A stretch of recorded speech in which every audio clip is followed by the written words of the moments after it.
Dios la bendiga a todos en esta hermosa noche. Le damos la bienvenida a todos ustedes que están conectados. Gracias por conectarse por este medio, estos medios sociales que Dios nos ha proveído de tecnología, para que la palabra de Dios siga siendo expuesta, para que puedan seguir recibiendo la palabra de ustedes en sus hogares. Gracias a todos que están conectados. La verdad que estamos atravesando unos tiempos que no hemos conocido anteriormente. Y verdaderamente, reciben un abrazo de nosotros, sus pastores de la iglesia de Santuario de Savannah, un abrazo virtual, y también reciben de su pastora saludos y un abrazo, y sepan que los amamos mucho y estamos aquí para ustedes. Y todos que están conectados, que posiblemente no son de nuestra iglesia, bienvenidos, les damos las gracias en este día, en esta noche, por conectarse con nosotros en esta noche de reflexión. En esta noche yo quisiera hablarle a ustedes. Sabemos nosotros que en esta semana es una semana tan importante, la Semana Santa, una semana tan importante para todos los cristianos, la mayoría de los cristianos, obviamente de Estados Unidos, de nuestra nación, pero a través del mundo también. Y estamos celebrando esta Semana Santa, que es una semana, ¿verdad?, donde reflexionamos lo que sucedió durante esta semana, que llevó a nuestro Señor Jesucristo a la muerte en la cruz del Calvario por tus pecados y mis pecados. Todos los pecados de la humanidad fueron puestos sobre sus hombros. Él los llevó clavado en esa cruz, pero gloria a Dios, como así llegó el viernes, también llegó el domingo de resurrección. Y sabemos, hermanos, que para nosotros que amamos al Señor, a pesar que esta semana pues enfocamos, ¿verdad?, en la Semana Santa y todo lo que hizo nuestro Señor Jesucristo por nosotros, pero nosotros como cristianos tenemos que entender que nuestra vida diariamente nosotros tenemos que estar agradecidos por lo que Dios ha hecho por nosotros, y diariamente tenemos en nuestra mente y en nuestros corazones el sacrificio que nuestro Señor Jesucristo hizo por nosotros. Y estamos, ¿verdad?, yo quiero aprovechar este tiempo en esta noche para nosotros mirar los eventos que ocurrieron durante la Semana Santa, ya que es un tiempo tan importante para todos nosotros que somos cristianos. Y quisiera en esta noche reflexionar sobre los días y lo que sucedió durante esta semana, comenzando con el domingo que acaba de pasar, domingo conocido como el Domingo de Ramos, hasta el día de hoy, miércoles. Y mientras el orden exacto de los eventos de la Semana Santa es algo debatido, algunos tienen diferentes opiniones, es algo debatido por los eruditas bíblicas, los estudiosos bíblicos. Yo quiero tratar de traerles a ustedes en esta noche una representación aproximada de los eventos mayores que ocurrieron desde el domingo de Ramos hasta miércoles, el día de hoy que estamos en esta noche. Sabemos que estos son los días, y como dije anteriormente, la semana más importante en el calendario cristiano. Entonces, si comenzamos con el Domingo de Ramos que acaba de pasar, ¿verdad?, este domingo pasado, ahí encontramos la entrada triunfal de nuestro Señor Jesucristo. Es el domingo antes de la muerte de nuestro Señor Jesucristo, ¿verdad? Y Jesús comienza su viaje a Jerusalén, sabiendo que Él pronto estaría dando su vida por nuestros pecados. Y en esta noche yo quiero que vayamos al libro de Marcos. Si tienen su Biblia, pueden ir conmigo. Y vamos a estar leyendo, enfocándonos en esta noche en el libro de Marcos, capítulo 11. Vamos a estar utilizando otro versículo, pero la mayoría de la reflexión esta noche va a venir del capítulo 11 del libro de Marcos. Y si comenzamos leyendo en Marcos capítulo 11, voy a leer los primeros 2 versículos y luego voy a brincar al versículo 7, 1, 2 y después el 7. Nos dice de la siguiente manera: En el nombre del Padre, del Hijo y del Espíritu Santo. Amén. Cuando se acercaban a Jerusalén, junto a Betfagé y a Betania, frente al monte de los Olivos, Jesús envió 2 de sus discípulos y les dijo: id a la aldea que está enfrente de vosotros, y luego que entráis en ella, hallaréis un pollino atado, en el cual ningún hombre ha montado, desatadlo y traerlo. El versículo 7 dice: y trajeron el pollino a Jesús, y echaron sobre él sus mantos, y se sentó sobre él. Entonces vemos que Jesús manda a buscar este pollino, se lo traen y se sienta sobre el pollino, y lentamente y humildemente hizo su entrada triunfal a Jerusalén. De esa manera, al Jesús hacer esta entrada triunfal a Jerusalén, Él está cumpliendo con la profecía antigua que encontramos en Zacarías 9:9, que nos dice de la siguiente manera. En Zacarías 9:9 nos dice: alégrate mucho, hija de Sión, da voces de júbilo, hija de Jerusalén.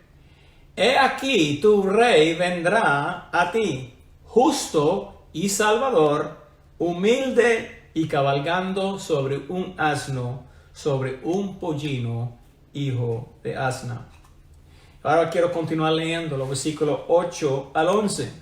En Marcos capítulo 11 estamos. Si acaso se ha conectado ahora, estamos en el libro de Marcos capítulo 11 y vamos a estar leyendo de los versículos 8 al 11.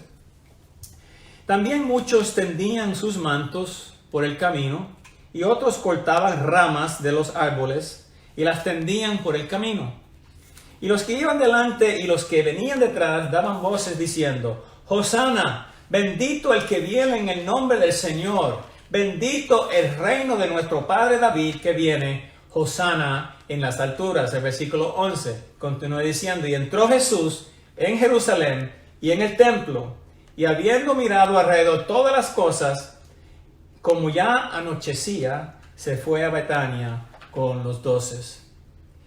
Este día es que el mismo día de cual se habla en el Antiguo Testamento. Si vamos al Antiguo Testamento, Éxodo capítulo 12, en los versículos 3 y 5. Éxodo capítulo 12, versículos 3 y 5, leemos de la siguiente manera: hablar a toda la congregación de Israel, diciendo: en el 10 de este mes, tómese cada uno un cordero según las familias de los padres, un cordero por familia. Versículo 5.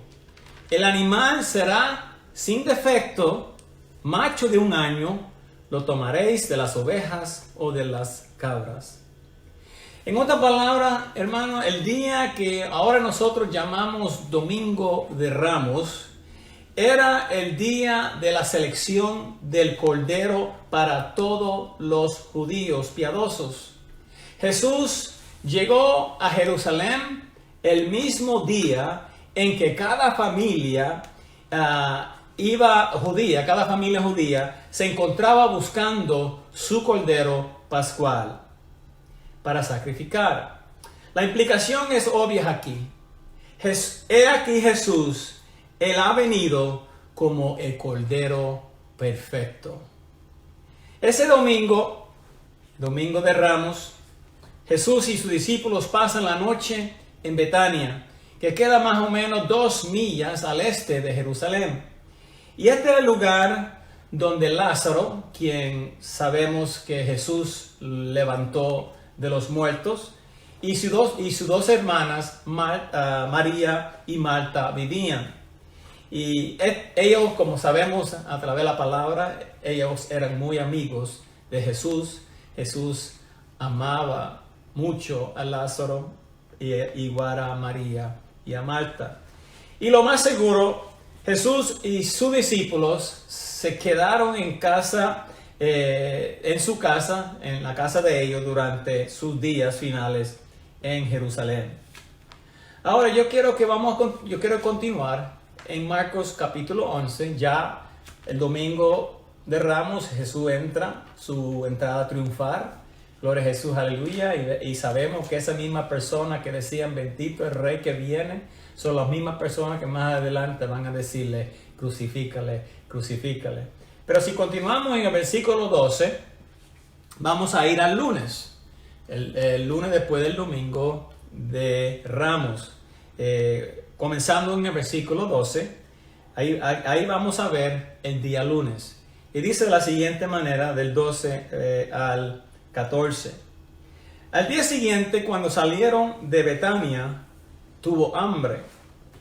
Y viendo de lejos una higuera que tenía hojas, fue a ver si tal vez hallaba en ella algo. Pero cuando llegó a ella, nada halló, sino hojas, pues no era tiempo de higos. Entonces Jesús dijo a la higuera: nunca jamás coma nadie fruto de ti. Y lo oyeron sus discípulos.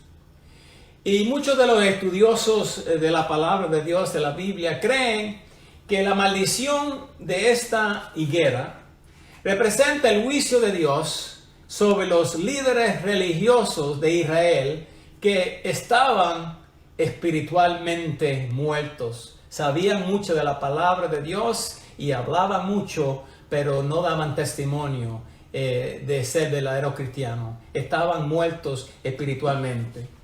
Aún otros creen, otros estudiosos, que el simbolismo se tiende a todos los creyentes, a todos nosotros, a mí, a ustedes, a todos, demostrando que una fe genuina es más que solamente una religiosidad exterior. Nosotros podemos pretender ser cristianos en lo exterior, pero verdaderamente estamos demostrando una fe genuina en nuestro Señor Jesucristo. Porque lo que vemos en el exterior no necesariamente sea en lo exterior. Lo más importante es lo que Dios tenemos en nuestro interior, y si estamos verdaderamente caminando en una fe genuina, una fe verdadera, una fe viva. ¿Por qué? Porque una persona que está caminando en una fe verdadera y una fe genuina, esa persona va a producir fruto espiritual en ellos. Y esta higuera no estaba dando fruto. La palabra también nos dice, ¿verdad? Todo aquel que no da fruto será cortado y echado al fuego. Entonces vemos, si continuamos leyendo en el versículo 15, vamos a ver que Jesús ahora llega al templo. Estamos todavía en el día lunes. Jesús llega al templo y él encontró en los atrios del templo. Se pueden imaginar, hermanos, Jesús llega al templo y en los atrios del templo están llenos de personas que están vendiendo y están comprando en el templo. Están, siendo algo que no deberían hacer en el templo de Dios. En el versículo 15 de Marcos 11, estamos en el libro de Marcos capítulo 11, versículo 15, continuamos leyendo. Vinieron pues a Jerusalén, y entrando Jesús en el templo, comenzó a echar fuera a los que vendían y compraban en el templo, y volcó las mesas de los cambistas y las sillas de los que vendían palomas, y no consentía que nadie atravesase el templo llevando utensilio alguno. Versículo 17. Y les enseñaba diciendo: no está escrito, mi casa será llamada casa de oración para todas las naciones, mas vosotros la habéis hecha cueva de ladrones. Y lo oyeron los escribas y los principales sacerdotes, y buscaban cómo matarle, porque le tenían miedo, por cuanto todo el pueblo estaba admirado de su doctrina. Versículo 19. Pero al llegar la noche, Jesús salió de la ciudad. Entonces, hermanos, los sucesos del día lunes se suman en la indignación de los líderes judíos después de lo que sucedió el domingo. Nuevamente ellos comienzan a planear cómo es que ellos van a poder destruir a Jesús. Ya la popularidad de Jesús está extendiéndose. Tenemos unos líderes religiosos no solamente con miedo, pero también diría yo con celos, y quieren a ver cómo ellos pueden destruir a Jesús. Hermanos, por eso la importancia en todo momento. Cuando nosotros llegamos a la casa del Señor, algo que yo sé Jesús quiere que nosotros obtengamos también de esta lección, de lo que Él hizo cuando llegó al templo, es que el templo de Dios tiene que ser un lugar sagrado.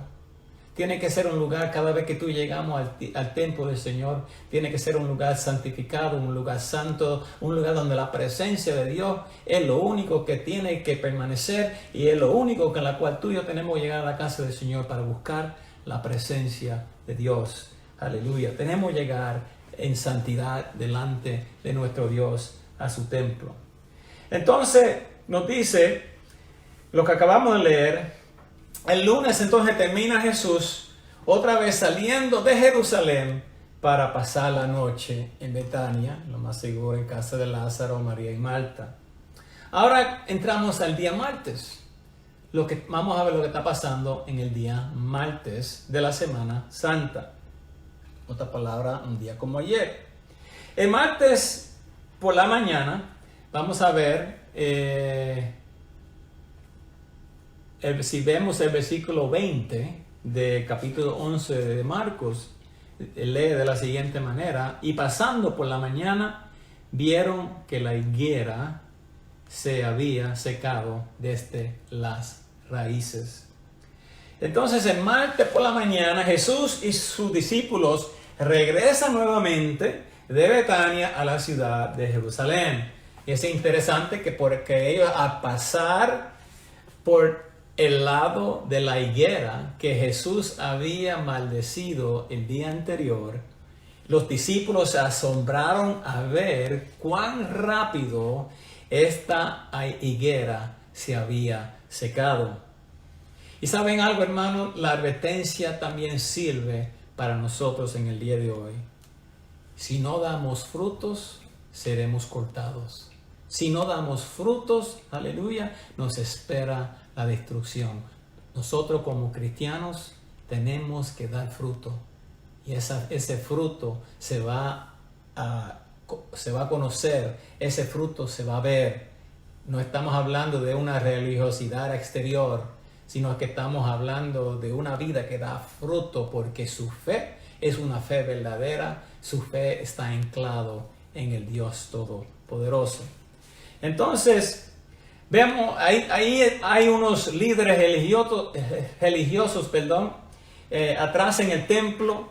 Estos líderes religiosos están molestos con Jesús por él querer establecerse, y no solamente querer, sino establecerse como una autoridad espiritual. Entonces ellos organizan una emboscada en la manera posible cómo ellos van a poder arrestar a Jesús. Entonces este día se podía llamar el día de la confrontación. Pero Jesús evadió sus trampas, Jesús evadió las trampas que le habían puesto, y pronunció un juicio severo sobre ellos, sobre estos líderes religiosos. Y no vamos a ir a leerlo, pero en el libro de Mateo es el libro que ofrece el más largo informe de este día.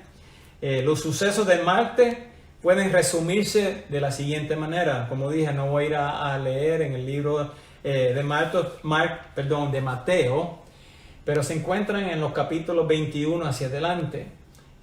Los líderes, y podemos resumirlo de la siguiente manera. Los líderes judíos cuestionan la autoridad de Jesús en el capítulo 21. Entonces Jesús dice 3 parábolas: la parábola de los 2 hijos, la parábola de los labradores malvados y la parábola de la fiesta de bodas.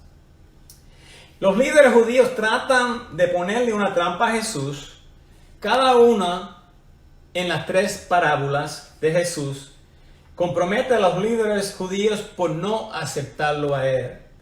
De manera que ellos, como dije, tratan de ponerle una trampa a tratar de hacerle a Jesús tres preguntas difíciles.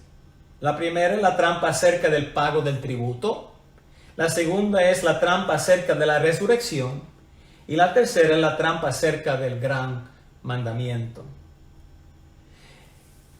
Estamos hablando de martes, que Jesús dice que lo que aparece en Mateo 23, una denuncia muy fuerte contra los líderes judíos religiosos. En este libro de Mateo, en este capítulo 23, vamos a encontrar 7 veces que Jesús dice con autoridad y con puntos de exclamación: ¡ay de vosotros, escribas y fariseos hipócritas! Ahí lo vamos a encontrar 7 veces que Jesús dice esta palabra. Después que Jesús y sus discípulos dejan el templo, ya de regreso a Betania, Él se detiene en el monte de los olivos y da lo que se conoce como el discurso del olivar, y eso lo va a encontrar en Mateo capítulo 24. Este discurso que Jesús da en Mateo 24 es una profecía elaborada de la destrucción de Jerusalén, de los fines de los tiempos, y Jesús nuevamente, como usualmente hacía, habla en parábolas, usando un lenguaje de eventos y un lenguaje simbólico de los eventos de los últimos tiempos, de su segunda venida, del juicio final y del fin del mundo. Finalmente vemos a Jesús terminando el martes con estas observaciones. Ahí vamos a tener que ir a Mateo capítulo 26. Vemos a Jesús terminando el martes con estas observaciones a sus discípulos, que vemos en Mateo capítulo 26, versículos 1 y 2, que dice de la siguiente manera: cuando hubo acabado Jesús todas estas palabras, dijo a sus discípulos: sabéis que dentro de 2 días se celebra la Pascua, y el Hijo del Hombre será entregado para ser crucificado. Ahora vamos al día miércoles, un día como hoy. Hoy estamos a miércoles santo, podríamos decir, pero este día miércoles tiene otro nombre también, y eso lo vamos a ver más adelante. La Biblia no nos dice lo que Jesús hizo durante el día hoy miércoles de la Semana Santa. Los estudiosos especulan que después de 2 días exhaustivos, de mucho trabajo de parte de Jesús en Jerusalén, Jesús y sus discípulos pasaron este día descansando en Betania en anticipación de la Pascua. Aunque era un día callado para Jesús, esto no quiere decir que no estaba pasando que nada estaba ocurriendo. En este día 4, que cambió el mundo, la palabra clave en este día es la conspiración.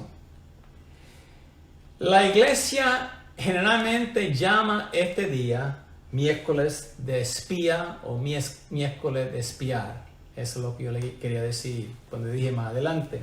Miércoles de espía o miércoles de espiar. ¿Por qué? Porque ahí lo que está ocurriendo es el complot de atrapar a Jesús. Están planeando, están haciendo los arreglos para tratar de, hacer los preparativos para atrapar y arrestar a Jesús. Entra entonces Judas, el Iscariote, el más misterioso, podríamos decir, de todos los discípulos. Y por lo que podemos saber de Judas, hermanos, Judas vio todos los milagros que Jesús hizo. Él estaba en la barca cuando Jesús calmó la tormenta. Él estaba ahí recogiendo los alimentos que sobraron cuando Jesús alimentó a los 5,000 con 5 panes y 2 peces. Lo más seguro estaba parado ahí cuando Lázaro salió de la tumba. Él lo escuchó todo. Judas lo vio todo. Él caminó con Cristo todos los días. Él fue uno de los escogidos por Jesús. Él conocía al Hijo de Dios personalmente. Y podamos seguir diciendo otras cosas que lo más seguro Judas sabía o había compartido con Jesús. Y queremos añadir una cosa más, y es que a pesar de todo, nadie sospecha lo que Judas está haciendo. Pedro nunca le dijo a Juan, mira Juan, este Judas yo lo veo como raro, me parece un poco dudoso, o tal vez Bartolomé nunca preguntó acerca de los motivos de Judas, o tampoco Santiago nunca sospechó que posiblemente él estaba robándose dinero de la bolsa. Tan tarde así que no sospechaban nada, que en la última cena con Jesús, cuando Jesús predijo que alguien lo traicionaría, nadie apuntó sus dedos y dijo a Judas, tú Judas, eres el que va a traicionar a Jesús. Aún en ese momento ellos no sabían quién era que iba a traicionar a Jesús. Y saben, nunca se dice por qué Jesús traicionó a Jesús. Hay estudiosos que pueden tener ideas. ¿Acaso traicionó Judas a Cristo por venganza? Porque tal vez se sintió decepcionado cuando Jesús rehusó ser el Mesías popular de la religión popular judía del día. ¿O acaso traicionó Judas a Jesús por un sentido de frustración porque Jesús rehusó ser el Mesías político de que Judas había soñado, y los sueños de los últimos 3 años estaban rápidamente desapareciendo? O tal vez era que Judía quería hacer un dinero rápido, por avaricia, por el amor al dinero, y era una manera de poder vender a Jesús y ganar dinero. Nunca lo sabremos. Pero en todo esto hay una oscuridad con lo que está sucediendo con Jesús.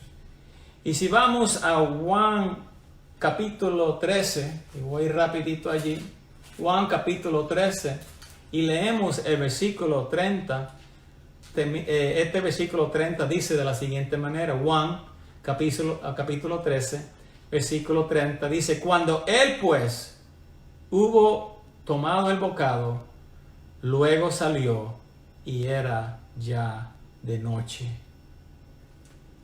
Juan resume el humor, el ambiente, cuando dice que cuando Judas salió, era ya de noche. Y a esa expresión, era ya de noche, y Jesús siendo traicionado por su amigo cercano Judas, entonces Jesús, aún en medio de esa situación, Jesús nos da a nosotros, su iglesia, un refrescante mandamiento cuando dijo, y eso lo vamos a encontrar también en Juan capítulo 13, los versículos 34, ahí mismo donde estábamos, 34 y 35. Y este es el mensaje para nosotros como iglesia en el día de hoy. Versículos 34 y 35, Juan 13 dice, un mandamiento nuevo os doy, que os améis unos a otros, como yo os he amado, que también os améis unos a otros. Versículo 35, en esto conocerán todos que sois mis discípulos, si tuviereis amor los unos con los otros. Porque el amor, hermanos, fue exactamente lo opuesto que estaba sucediendo en esos momentos, en esa noche. Gloria a Jesús. Era lo opuesto que estaba sucediendo con su supuesto amigo y discípulo, Judas. Yo quiero compartir esta historia que leí cuando estaba estudiando. No le puedo confirmar la veracidad, pero nos da esta ilustración, una buena ilustración de lo que es un amor sin reservas. Y se trata la historia del primer ministro liberal William Gladstone, que anunciara la muerte de la princesa Alicia en diciembre del 1878. Él contó esta historia conmovedora y dice de la siguiente manera: la pequeña hija de la princesa estaba gravemente enferma con la difteria. Así que los doctores le dijeron a la princesa que no besara a su hija, porque si la besaba, pondría en peligro su propia vida al respirar el aire de su hija. Una vez, mientras la niña luchaba con respirar, la madre, olvidándose de sí misma completamente, tomó a su hija en sus brazos para evitar que su hija se ahogara. Raspando y luchando por su vida, la niña le dijo: mamá, bésame. Sin pensar en ella misma, la princesa Alicia tiernamente besó a su hija y como resultado ella contrajo la enfermedad y murió unos días después. Saben, hermanos, que el verdadero amor se olvida de uno mismo. El verdadero amor se olvida del yo. Estamos viviendo en tiempos de mucho egoísmo, pero el verdadero amor se olvida del yo. El verdadero amor no conoce ningún peligro. El verdadero amor no toma en cuenta el costo.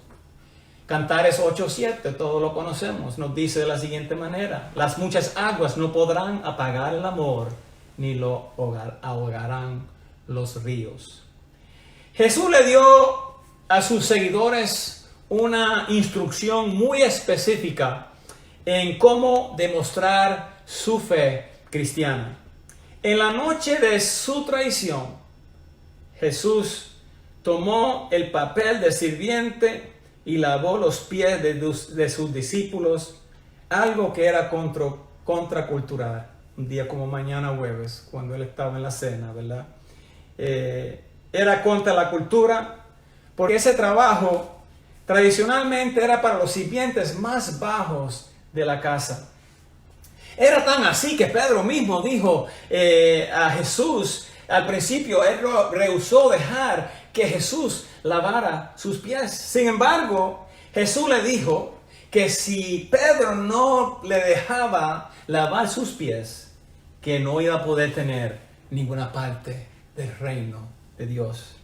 El punto que Jesús estaba tratando de enseñarle a sus discípulos era que su reino no es como cualquier otro reino, hermanos. El reino de Dios no es como el reino de este mundo. El reino de Dios es eterno, hermanos. El reino terrenal un día se va a acabar. Entonces, el reino de Jesús no es de yo tratar de alcanzar lo que yo quiero, en la manera que yo quiero, no importando a quién tropiezo en el camino, después que yo logre que yo quiero. No, el reino de Jesús es un reino de amor.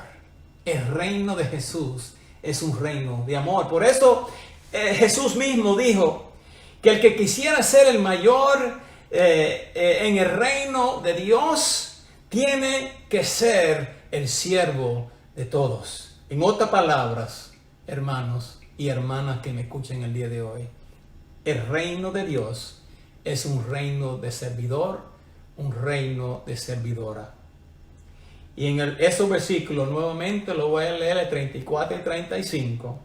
Un mandamiento nuevo os doy, que os améis unos a otros, como yo os he amado, que también os améis unos a otros. En esto conocerán todos los que sois mis discípulos, si tuviereis amor los unos con los otros. En otra palabra, hermanos, Jesús no le interesa en lo que logramos nosotros o lo que hacemos, sino con qué motivación nosotros hacemos las cosas. Y hay una sola respuesta a eso, es que nosotros hagamos las cosas con amor y por amor a Dios, por amor a Jesús. Y el apóstol Pablo nos lo resume tan eficientemente en Romanos capítulo 5, versículo 8, cuando dice: mas Dios muestra su amor para con nosotros en que siendo aún pecadores, Cristo murió por nosotros. Nuestra motivación tiene que ser diferente a la motivación del mundo. Nuestra motivación tiene que ser por amor. Somos llamados a amar. Ahora quiero tocar un poquito del día mañana jueves. Un día como mañana jueves, Jesús celebra la fiesta de la Pascua con sus discípulos. En otra palabra, la cena, la última cena del Señor. Les da las últimas instrucciones, se retira a orar y ahí es apresado, arrestado. Sus discípulos lo dejan solo, algunos hasta niegan conocerlo a él. En realidad no hay una causa justa, como sabemos, para este arresto. Jesús fue a la cruz un hombre inocente. Lo más importante que fue voluntario. Él fue porque tenía que morir por ti y por mí, por nuestros pecados, porque a través de este sacrificio, esta sangre que Jesús derramó en la cruz de Calvario, por ti y por mí, es para que tú y yo tuviéramos el perdón de nuestros pecados. Nos dice que la palabra que nos limpia más blanco que la nieve, esa sangre carmesí que cubre toda falta, todo pecado. Jesús fue por ti y por mí. Y a través de ese sacrificio, tú y yo tenemos la esperanza de la vida eterna con Cristo Jesús. Y algún día vamos a estar reinando con Él. Y hoy Él está a la diestra del Padre, intercediendo por ti y por mí. Y abogado, gloria a Jesús, tenemos en Cristo Jesús. Le damos gracias a Dios por eso. Ahora, los sacerdotes lo interrogan, pero lo envían ante el gobernador romano. Ahora muchos de los que le seguían ayer o que lo alababan el domingo de Ramos, están hoy en su contra. Entonces me puso a pensar, ¿cuántas veces hemos nosotros negado conocer a Jesús? Porque muchas veces, hermanos, podemos ser críticos de Pedro, pero yo me pregunto, me puse mientras estudiaba para esta reflexión esta noche, me puse a pensar, ¿cuántas veces tal vez yo he negado a Jesús con mis acciones, en la manera que hablo, con mis actitudes? ¿Cuántas veces hemos nosotros negado a Jesús? Y encontramos ¿verdad? Que estamos ya al final y estamos llegando al viernes. Y Jesús es llevado el viernes y vamos a estar hablando un poquito de esto el viernes. Es llevado a Pilato, ante Pilato, que sabemos que él no encuentra ninguna culpa en contra de Jesús. Pilato negocia con los sacerdotes y la multitud está en contra de Jesús y dicen: crucifícanle, crucifícanle. Pilato lo condena a morir en la cruz. Pero recuerden siempre que Jesús fue voluntariamente. Era el propósito de Dios para que tú y yo tuviéramos la salvación. Aleluya. Entonces, después de 3 horas horribles de agonía, Jesús muere en la cruz y es enterrado. Entonces tuve que hacerme otra pregunta en esta reflexión. ¿De qué lado estoy? ¿Estoy al lado de los que piden su muerte? de los que huyen de la situación, de los indiferentes? ¿O estoy yo al lado de Jesús? Y si estoy yo al lado de Jesús, ¿qué estoy yo haciendo para defender a Jesús? Cuando llega un momento en mi vida que yo tengo que defender a Jesús, que yo tengo que defender lo que yo creo, ¿qué es lo que estoy haciendo yo? ¿Me escondo? ¿Huyo? ¿Me avergüenzo? ¿O estoy dispuesto a pararme firmemente a defender con autoridad lo que yo creo? Defender a Jesús. Ya estoy por terminar. Entonces vuelvo de nuevo a recordarle a ustedes que durante este tiempo de la Semana Santa, Dios nos llama a amar. De ceder nuestros derechos, de ceder el yo, de ceder nuestro egoísmo por el bien de los demás. Que podamos hoy más que nunca nosotros ser instrumentos, porque en los tiempos que estamos viviendo ahora mismo, actualmente, estamos encerrados en nuestras casas. O solamente salir para nuestros trabajos o las cosas esenciales. Pero hoy, más que nunca, las personas necesitan escuchar de un Salvador que murió por ellos. Y les dejo con las palabras de Francis de Asís, que dijo: prediquemos en todo tiempo y cuando necesario use palabras.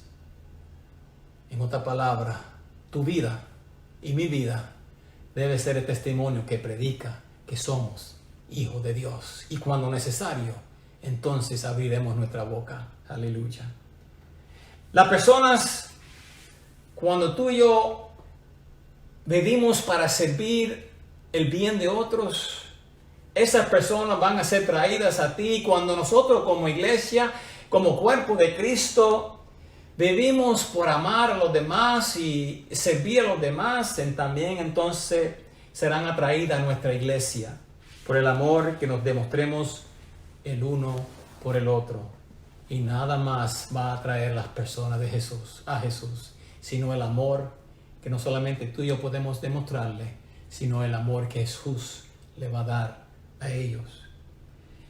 Dios les bendiga abundantemente en esta noche. Quiero recordarles, siempre lo termino diciendo, manténgase conectado con su iglesia, manténgase conectado con sus pastores, manténgase conectado el uno con el otro. Sus pastores están aquí cuando lo necesitan. Mañana tenemos la oportunidad en la línea de conferencia, jueves, para estar a las 7 de la noche. Estaremos de 7 a 8. Estamos estudiando el Nuevo Testamento, el libro de Mateo. Si es que conéctate, no hay razón, hay amplias oportunidades para poder seguir estudiando la palabra de Dios. Y el viernes, no olviden, hermanos, vamos a tener un servicio especial de Viernes Santo, las 7 palabras. Vamos a comenzar a las 7 de la noche y después de la reflexión estaremos dando la Santa Cena. Así es que de antemano les digo que tengan un pedacito de pan o un pedacito de una galletita, un jugo. Si no tiene jugo, no puede tomar jugo, usa agua. Lo importante es el simbolismo que representa, ¿verdad? Lo que vamos a hacer. Recordar, ¿verdad?, el sacrificio de nuestro Señor Jesucristo en la cruz del Calvario. Así es que lo esperamos mañana jueves a las 7, sino el viernes también a las 7 de la noche. Mañana jueves a las 7 nuevamente, repito, en la línea telefónica, y el viernes a las 7 de la noche por este medio de Facebook Live. Así es que Dios me los bendiga grandemente, los amamos, nos hacen una falta increíble, Iglesia Santuario Sabana. Quisiéramos, ¿verdad?, poder estar presentes, unidos como acostumbramos a hacerlo, para poder adorar a nuestro Dios juntos en la iglesia. Pero reciben de esta parte este abrazo virtual y sepan que aún en medio de esta dificultad, Dios está en control. Y vamos a sobrepasar esto.